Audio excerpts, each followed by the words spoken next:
Muhammad Iriawan atau akrab dipanggil Iwan Bule, lahir Jakarta 31 Maret 1962. Iwan merupakan seorang purnawirawan perwira tinggi Polri. Di kepolisian, Iwan pernah menjabat sebagai Kepala Divisi Profesi dan Pengamanan Polri, 3 kali menjadi Kapolda, Kapolda NTB, Kapolda Jawa Barat, dan Kapolda Metro Jaya. Dan terakhir, sejak Maret 2018 menjabat sebagai Sekretaris Utama Lembaga Ketahanan Nasional. Iwan kemudian menjabat sebagai Ketua Umum PSSI tahun 2019. Iwan Bule juga pernah menduduki jabatan sebagai pelaksana tugas menjadi Gubernur Jawa Barat pada 2018 dan kini bermanuver sebagai Wakil Ketua Dewan Pembina Partai Gerindra. Lalu bagaimanakah sosok putra daerah Jawa Barat yang berdarah campuran Jerman, Kuningan, dan Sukabumi ini?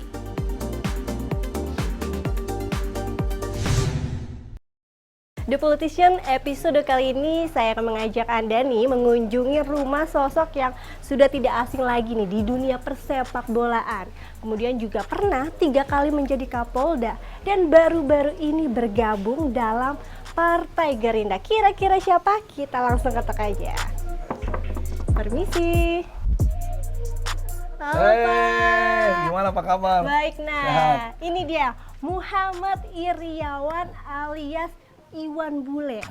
Kumaha damang Kang Iwan? Alhamdulillah, damang. Damang. Alhamdulillah, ditunggu-tunggu nih. Akhirnya tadi lumayan macet Jakarta Bandung nih. Tapi udah nyampe alhamdulillah ya. Nyampe. Masih ada waktu sarapan, pagi belum sarapan. Betul lapar ya. Tapi saya masak dulu ya. Ya langsung dimasakin loh. Kayaknya langsung aja kayak perut udah lapar langsung dimasakin oleh Ayo. Kang Iwan. Let's Ayo. go. Oke, ini kita Nah, mau ini masak dapur. apa kira-kira ya? Dapurnya. Nah, ini Nah, dapurnya. ini udah siap tadi saya udah buat bawangnya, ya. Sangat Dan rapi. telurnya. Oke. Pokoknya liatin aja masak nanti nyobain. Siap. Nah, Ini oke. ada bawang putih, bawang merah, daun bawang, ayam, ada Daun bawang, kecap. ayam, telur. Ya. Kayaknya sih kalau saya lihat nih mau dibikin nasi goreng. Nasi ya? goreng, nasi goreng, telurnya lengkap. Kalau kurang kita tambahin lagi. Oke, kita lihat, kita buktiin. Ngerjain sih ya itu namanya. Mau pakai kecap nggak? Lagi ini. kalau Wow, ngambil ini tuh- nih udah jadi. Ini udah jadi yang tadi masak malam ini. Oke, kita cobain. Oke. Lagi? Oh, udah Pak. Oi. Wah, ini bareng sama teman-teman Bapak ya? Oh ini senior, Ini kakak. senior, ini Saya kakak. manggilnya Akang Noneng. Saya Akang tinggal di Noneng. tempatnya beliau dulu waktu kecil.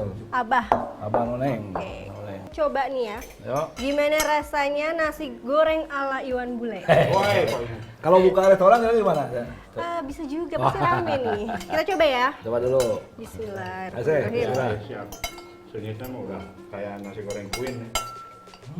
Ya kan? Nah, raos pisan tuh. Raut, boleh. Bisa bikin restoran. Enak, enak. Ini kan dibilang sering tahu banget Kang Iwan dari bayi. Nah, sosoknya Kang Iwan tuh seperti apa sih? Kita dulu di rumah tuh ada kolam ikan, ya, kolam bias. Dipiara lah ya namanya, rumah di Jalan Siliwangi 31 kan. Turun beliau nih umur berapa lah ya, 5 tahunan kali. Turun. Gak ada yang ngalah lauk, cina. Turun kan pembantu atau pengasuhnya, jangan ke sana, jangan tong kadinya bini itu. Ibu saya dari belakang, biarin. Ditahu. Ditahu kuras itu. Tahu nggak? Di ini Dikeluarin dikosongin, airnya. Dikosongin ya. airnya. Padahal itu ikan kesayangan Ikan Ami. saya kan, Tapi nggak dimarahin. enggak, biarin. Justru ibu saya bilang biarin. Pas panjang tadi saya keliling rumah, kalau ngeliat foto Kang Iwan tuh senyumnya selalu sumringah. Alasannya gimana tuh Pak? Emang seperti itu dari dulu? Ya, alhamdulillah ya. Kita kan seneng ya kalau senyum lepas itu orang juga kan melihatnya seneng. Minimal bahagia lah orang itu. Apa sih sulitnya bagian orang lain kan nggak ada sulit sebetulnya.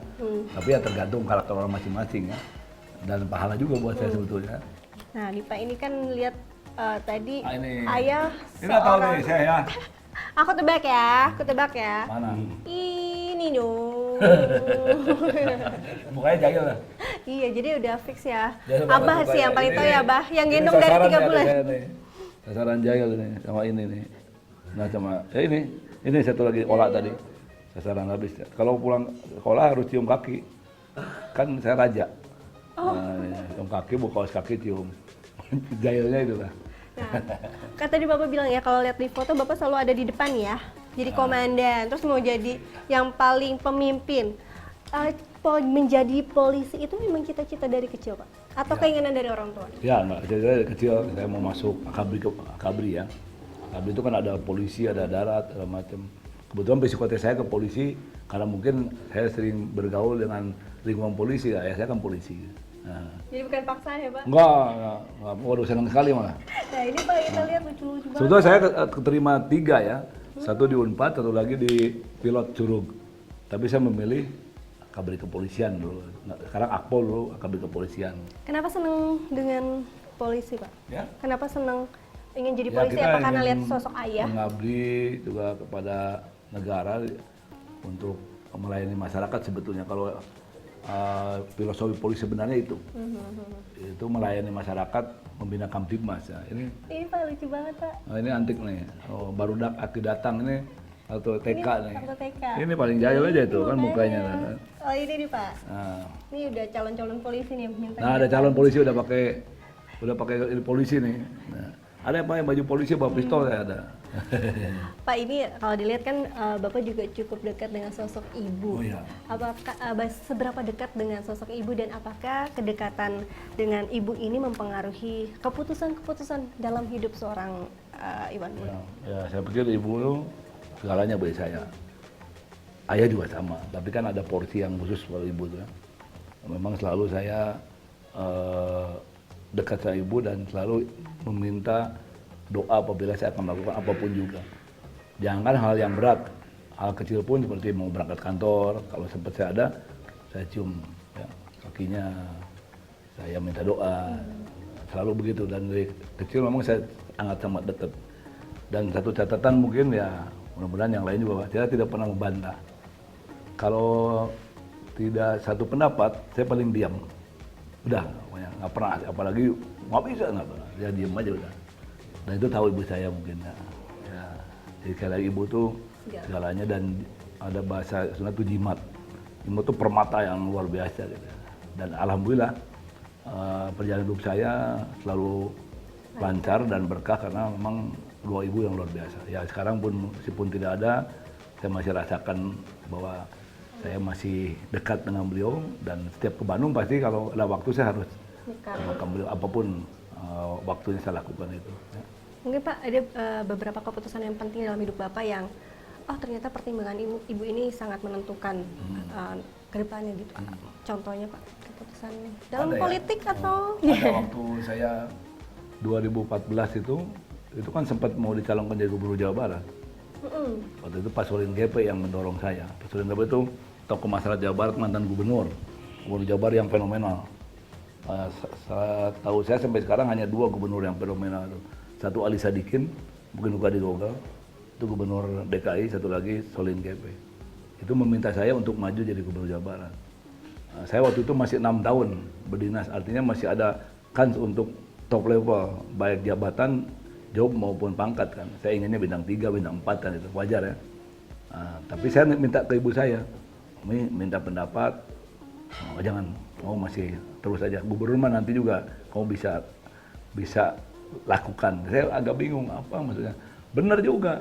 Saya bintang 3, belum masih ada. Saya ditunjuk pejabat gubernur Jawa Barat. Dan kantornya di situ, rumahnya di rumah dinas, bajunya baju gubernur juga gitu. Jadi memang doa atau mungkin perkataan ibu itu luar biasa ya. Jadi itu keputusan-keputusan yang saya selalu berdiskusi sama beliau. Pak udah sarapan ke Bandung, kayak nggak lengkap Pak kalau saya nggak diajak keliling-keliling Bandung Pak. Oh boleh, yuk. Naik motor. Oh iya, boleh. Kalau bisa saya ingin ketemu dengan mantan ketua PSSI yang pada saat menjabat ada COVID, nggak ada. Jadi saya mencari role model sendiri, mencari solusinya.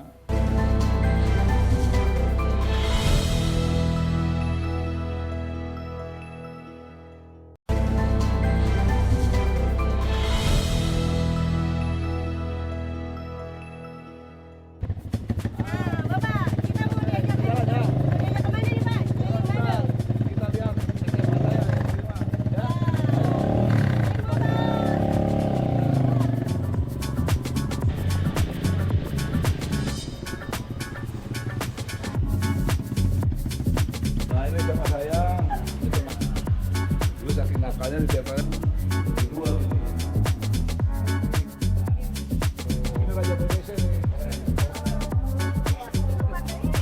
Apa?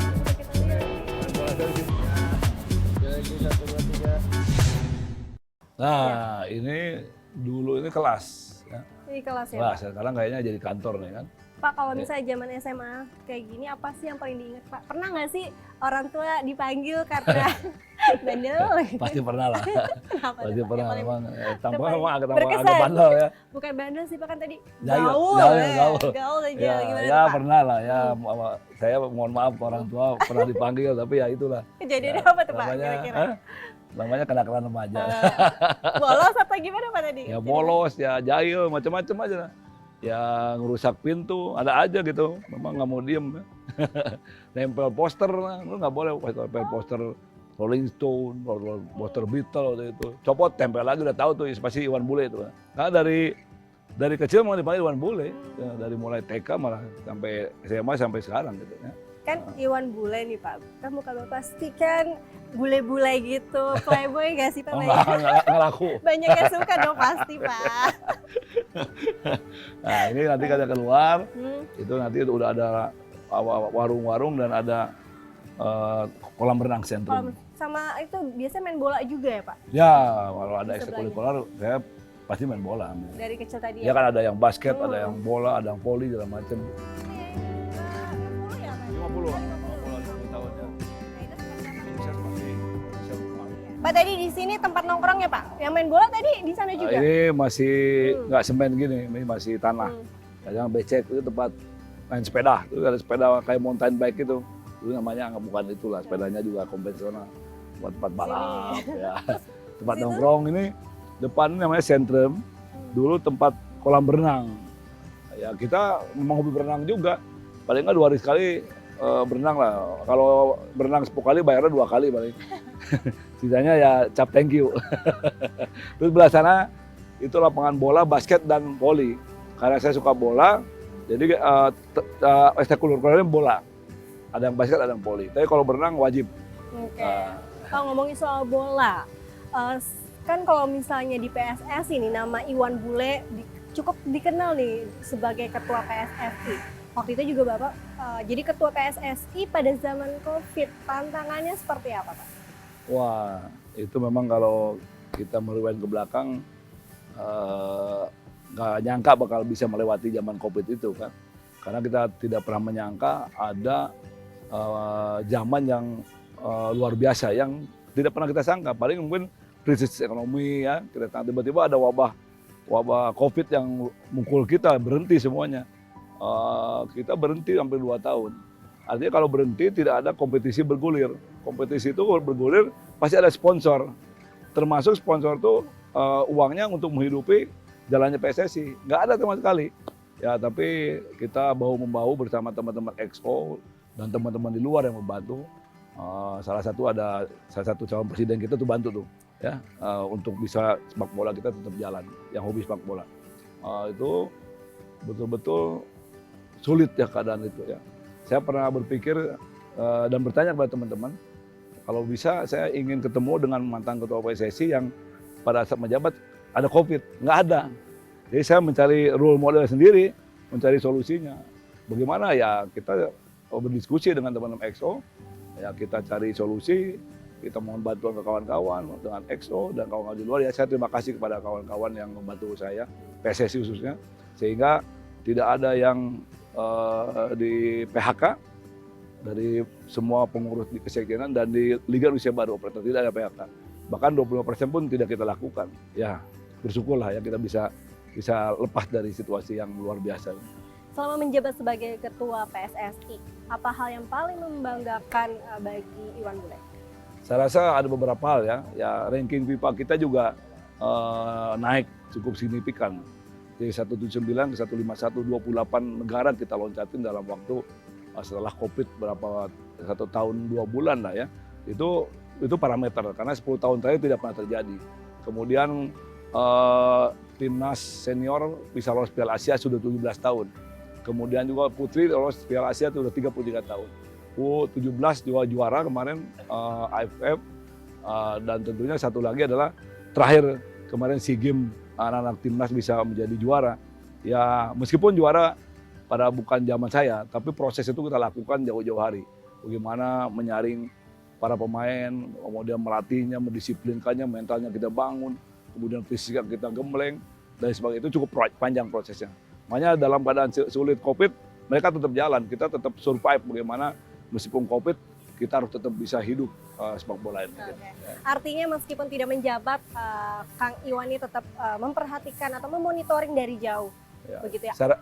Saya rasa kan saya hobi bola, sampai sekarang pun saya kepada anak-anak sering komunikasi ya, karena cinta saya kepada sepak bola. Ya meskipun saya sedang di luar, tapi saya tetap akan melihat perkembangan sepak bola Indonesia untuk menjadi dibanggakan sesuai dengan harapan masyarakat. Ya.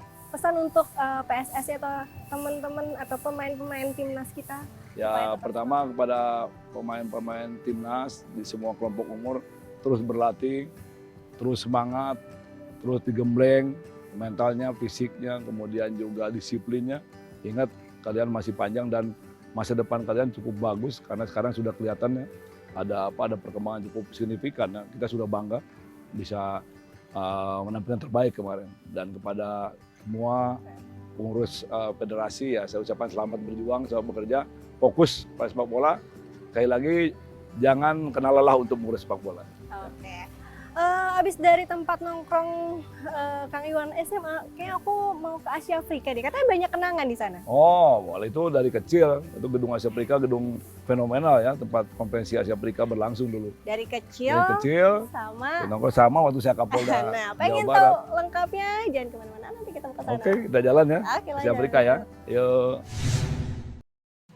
Bagaimana saya ingin bisa membawa Pak Prabowo untuk bisa jadi presiden, memenangkan, dan juga partai juga insya Allah kalau bisa menjadi partai yang pernah pemenang di Indonesia ya.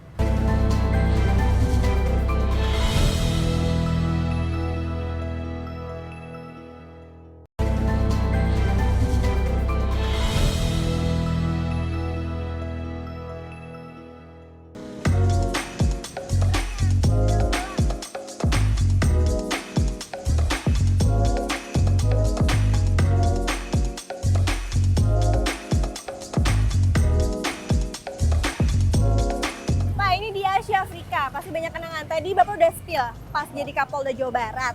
Kemudian pada saat itu ada KTT ke-50. Seperti apa Pak tantangan yang pada saat menjaga itu semua? Ya pada saat itu saya 2014 ya Kapolda di Jabar, ada perayaan KTT Asia Afrika ke-50 di sini. Hampir semua negara hadir. Artinya negara-negara besar apalagi ya, itu memang memerlukan pengamanan ekstra ketat. Dan memang cukup berisiko tinggi sebetulnya, tapi ya kita harus bisa. Ya terselenggaranya KTT tersebut atau penyelenggaraan memperingati 50 tahun harus, tapi pengamanan juga mutlak. Kan kalau terselenggara aja pengamanan tidak maksimal, terjadi masalah jadi kacau kan. Jadi memang luar biasa lah, tapi alhamdulillah berkat sinergitas semuanya, TNI, masyarakat, unsur-unsur ormas dan sebagainya, kita bisa mengamankan KTT hingga berjalan dengan aman, sukses dan lancar. Tapi pada saat itu tantangan terberatnya agak-agak sulit itu apa Pak yang? Banyak ya, kalau tantangan kan ada ancaman teroris pasti ada, sabotase pasti ada, kemudian pengamanan terhadap tamu-tamu negara yang tidur di sini itu jelas cukup riskan. Bapak ini berarti negosiasi ini penting juga ya pada saat Oh itu ya, ya. Bapak berperan sebagai negosiator juga Ya. untuk bisa meyakinkan semua pihak. Bapak ini Kapolda NTB benar ya? Kapolda Jabar. Jabar. Ya. Kapolda Polda Metro Jaya terakhir juga ya, Ya. Pak. PJ Gubernur Jawa Barat juga. Sudah ya, alhamdulillah. Nah, ini dengar-dengarnya mau Jabar 1 juga, Pak. Sebenarnya apa yang ingin Bapak berikan kepada Jawa Ya. Barat? Ya kembali yang pertama, kalau ada ridho dari Allah Subhanahu wa Ta'ala, banyak teman-teman para tokoh-tokoh yang meminta saya untuk ke Jawa Barat, memimpin Jawa Barat. Tentunya apresiasi, saya cukup terharu kan. Jadi kalau memang Allah memberikan rezeki, kemudian konstituen memilih saya, pasti saya akan berikan terbaik untuk Jawa Barat. Karena saya ingin memberikan sisa hidup saya terbaik buat Indonesia. Dalam hal ini Jawa Barat. Ingin mensejahterakan. Untuk apa? Ya untuk bekal saya nanti. Kemana? Kalau saya dipanggil Maha Kuasa. Kalau rakyat sejahtera, tentu doa kepada saya kan. Yang lain-lain kan finansial harta kan nggak dibawa. Nah, tadi baru saya menghadir pemakaman sahabat saya, Ketua MS Jawa Barat Pak Kang Nuri ya. Saya lihat ya kalau sudah kembali hanya 2x1 dengan amal-amalannya, kebaikannya ya. Saya ingin itu sebetulnya. Nah, bagaimana dengan kemampuan saya, dengan jaringan saya, network saya ingin bisa memajukan Jawa Barat yang memang sudah maju. Tapi saya ingin mensejahterakan rakyat Jawa Barat betul-betul bisa sejahtera, adil, makmur, dan sehat, pendidikannya cukup tinggi. Berarti apa Pak kira-kira yang jadi prioritas atau programnya nanti yang ingin dibenahi ya, mungkin ini udah baik, akan lebih baik lagi dari segi apanya Pak? Tentu banyak ya, selain infrastruktur pasti ada. Karena jalur utara ke selatan tuh masih kurang. Jawa Barat selatan tuh masih banyak kekurangan. Kemiskinan masih besar. Kalau tengah tuh cukup bagus lah. Pantura sedang lah. Nah ini kita ingin membangun kesetaraannya. Tentunya SDM kita tingkatkan. Pendidikan masih banyak yang jauh dari yang kita harapkan. Kesehatan juga demikian. Itu yang ingin saya lakukan ya. Oh Pak, untuk bisa mencapai Jabar 1 tentunya harus masuk partai politik. Nah, sekarang sudah masuk partai politik Gerindra sebagai wakil Dewan Pembina ya Pak. Iya. Apa tuh voksinya? Seperti apa nih Pak? Akhirnya bisa menjatuhkan pilihan ke Gerindra? Ya, pertama saya terima kasih kepada Ketua Umum saya Pak Prabowo Subianto. Saya kan sebetulnya semua untuk rakyat ya. Waktu saya Kapolda, saya juga untuk rakyat. Bagaimana bisa mengerjakan Kamtibmas, melayani rakyat, mengayomi, melindungi. Saya juga sama berjuang untuk pekerjaan rakyat. Nah, saya jatuhkan ke Gerindra. Itu hak saya kemana saja. Saya pilih yang menurut hati saya pasti Gerindra dan bergabung dengan Pak Prabowo Subianto. Tahu-tahu saya diberikan jabatan cukup tinggi. Wakil Ketua Dewan Pembina itu suatu anugerah buat saya. Saya harus konsen. Tentunya pertama pembinaan kepada partai yang saya lakukan sesuai dengan voksi saya, tupoksi. Kedua, bagaimana saya ingin bisa membawa Pak Prabowo untuk bisa jadi presiden, memenangkan, dan juga partai juga insya Allah kalau bisa menjadi partai yang pernah pemenang di Indonesia ya. Nah, tentunya bukan saya yang jadi penentu jadi presiden, tapi saya punya kemampuan juga yang untuk bisa membantu popularitas beliau. Yang alhamdulillah insya Allah kita doakan sekarang makin leading ya. Pak ini dilihat-lihat kan Pak Prabowo sering banget ngajak Bapak nih ya, didampingin terus nih Pak ya. Iya. Melihat kedekatan tersebut, apakah Bapak juga sering diajak untuk diskusi dalam pengambilan keputusan politik Gerindra sendiri? Tentunya pasti diskusi masalah ke depan bangsa Indonesia, kemudian bagaimana beliau akan memajukan Indonesia apabila nanti diberikan rezeki oleh Allah Subhanahu wa Ta'ala dan rakyat memilih, itu baik sektor pendidikan, kesehatan, sektor hukum, kemudian lain sebagainya ya. Dan Indonesia ingin menjadi keluar dari negara berkembang menjadi negara maju, itu beliau termasuk stunting beliau. Itu diskusi panjang lebar. Memang beliau, saya pikir literatur luar biasa ya. Beliau memang pembaca buku. Jadi kalau kapan saya bawa ke Hambalang, itu library-nya, waduh kita nggak nyangka gitu. Bapak seberapa dekat sih hubungan Bapak sama Pak Prabowo? Karena ini kayaknya udah kenal lama ya Pak, bahkan semenjak Bapak masih sekolah juga sudah kenal sepertinya. Ya saya mengagumi beliau lah semenjak beliau masih di tentara ya. Pada waktu beliau Danjen Kopassus, kemudian bagaimana beliau ikut berperang di Timur, kemudian di Papua, padahal beliau mantunya presiden. Kalau bisa yang lain mungkin, atau saya mungkin prememori aja gitu. Tapi beliau dengan gagah berani, dengan pantang menyerah, beliau melakukan tugas negara sampai selesai. Ya. Pak yang bilang Pak Prabowo Subianto ini berubah nih Pak ya, bener nggak sih Pak? Karena kan dulu katanya galak, kalau sekarang lebih populis, kemudian sama wartawan juga lebih cair ya. Suka bodor juga nggak sih kayak Bapak ya? Sebetulnya karakter beliau sebetulnya halus ya, kalau hatinya itu. Dulu karena memang dibentuk beliau oleh pasukan khusus tentara yang memang memerlukan disiplin dan ketegasan gitu. Itu memang beliau keras. Dia keras dalam arti keras baik sebetulnya. Itu dimanifestasikan dalam penampilan beliau kalau bertemu, kalau mungkin memimpin pasukan. Tapi kesini makin beliau berpolitik dan alhamdulillah makin kesini kan beliau menggabungkan diri dengan pemerintahan. Dan beliau banyak belajar dari Pak Jokowi yang mempunyai karakter yang luar biasa, humanis, kemudian merangkul dan lain sebagainya. Saya rasa pengalaman beliau selama bergabung di pemerintah itu banyak sekali. Dan beliau katakan memang Pak Jokowi gurunya Pak Prabowo, itu sampai kepada saya. Banyak belajar Pak Prabowo kepada Pak Jokowi. Berarti target ke depan pertama tadi menaikkan elektabilitas Pak Prabowo dan juga di tangan Bapak ya, begitu ya? Ya, saya salah Salah bagiannya. satunya. Ya, dari segmen mana? Segmennya banyak. Mungkin dari bola. Ya, karena bekas ketua PSSI masih banyak jaringan di bola. Para penggemar sepak bola. Kemudian saya di Jawa Barat ya cukup lama. Mungkin lain-lain mungkin sesuai dengan jaringan saya yang saya punya lagi. Dan untuk cawapres ini masih rahasia ya Pak ya? Nanti tunggu aja ya. Tunggu aja ya nanti ya Pak. Oke. Kira-kira siapa? Nanti kita tunggu. Belum kita tunggu. Rahasia ya Pak ya? Yang jelas pasti semua juga dalam pertimbangan. Semuanya.